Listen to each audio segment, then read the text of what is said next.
group figure, one of the leading, biggest groups in the world, hip hop group, that you would end up falling in line with then having a relationship with one of these artists' sister, you know what I'm Yeah. saying?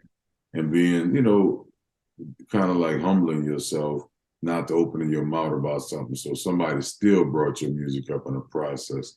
So that's dope, you know what I'm saying? So I mean, evidently things didn't work out as it could have worked out, but he definitely gave you an opportunity to come out there and try to show your skills. So you went out there. Oh, did you record anything else other than that one song, that one verse that you wrote?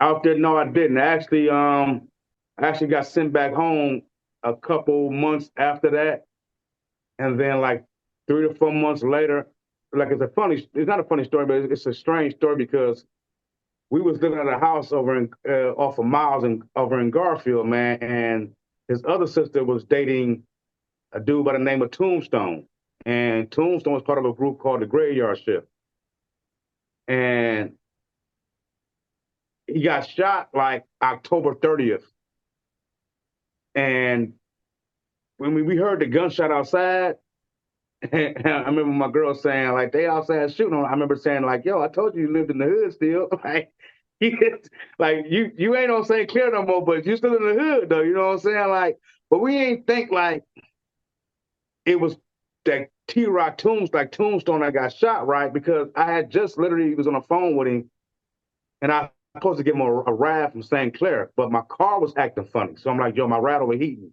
I said, like, it's a little distance to come get you from where I'm at. Like, but when you get to the house tonight, we're going to burn one.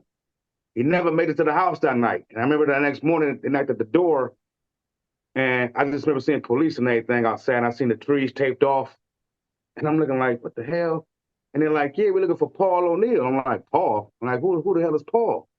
And then the dude behind him was like the neighbor, like T-Rock, Tombstone. I'm like, what the hell? So I look on the street and I can literally see him like laying under this tree. And I'm like, oh shit. So I went and got my girl's sister, like, yo, B, man, you gotta get up, man. They saying T-Rock dead outside. So she didn't even want to go do it, man. I was like, man, I had to be like 17, 18 years old, man.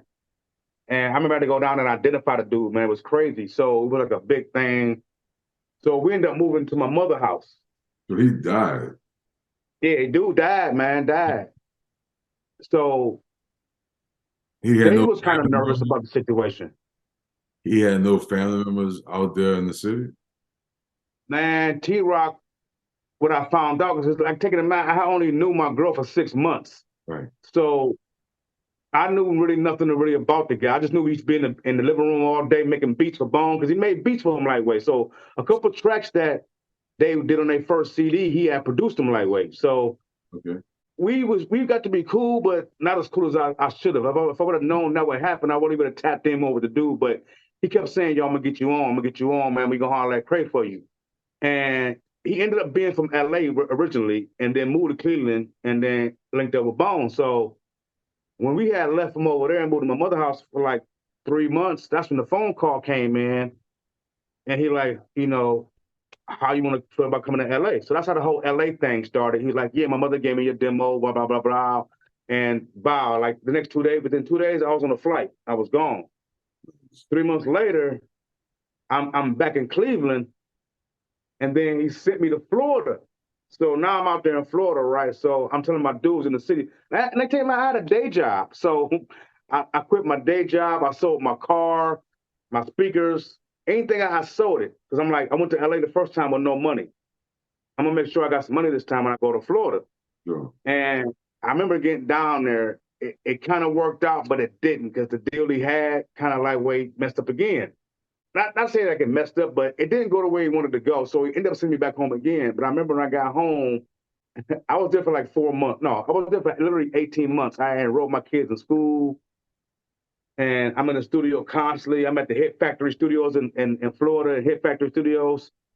And I remember coming back to Cleveland when he sent me back home again, man. I didn't leave the house for like 2 weeks because I was embarrassed because I told him my partner was like, when I come back, I'm gonna be a star. Right. Wow. And I didn't leave the house for like 2 weeks, man. I was like, wait, I didn't know how to adapt to that. it kind of like messed me up, but it put a fire underneath me, man. Like it made me want to do it more. Like, all right, I'm gonna show people because I guess this is like what you go through to make it. It just can't happen overnight. It just don't. You don't wake up one day and you got a deal. You know what I'm saying? Like you got to earn that. You know? Well, deal, you're right. You know, that's all we knew back in the day. You get the big deal and the big rollout and all that kind of cool stuff, but you still have a unique story nonetheless. You know what I'm saying? Like flying in these different places. Hit Factory is a nice spot, even though that bitch is in the hood too. Yeah. Yo, oh man, it was. I literally used to be at the fence playing ball in the parking lot. Had the hoop in the yard in the front. The projects was like across the street from the projects, man. Yeah. Like, Yeah, it was across the street. You had the big ass black fence surrounding Hit Factory. yep, I know. yeah, exactly, yeah, exactly. Yeah, that's all good though, man. Like, so here you are presently, to fast forward a little bit, you're still making music. Things are going great for you. You know what I'm saying? We got out there and we shot the video for the vibe you put together and you sent me. I guess that was kind of like a pretty cool big deal. You know what I'm saying? Doing this yourself. You know what I'm saying? From what I've been seeing, you've been doing it yourself. You had a lot of help in the past, but at the end of the day, you still been pushing yourself. You know what I'm saying? Some cool people on your team. Oh Um, yeah, you know, shout out to Joe. shout out to Joe Little, man, and the White Side Show. Shout out to Joe Little on the White Side Show. Straight up, right? You know what I'm saying? Shout out to that whole Cleveland, man, that whole Ohio. You know what I mean? Like, it's a major, major market for when I first started doing the No Limit brand and things.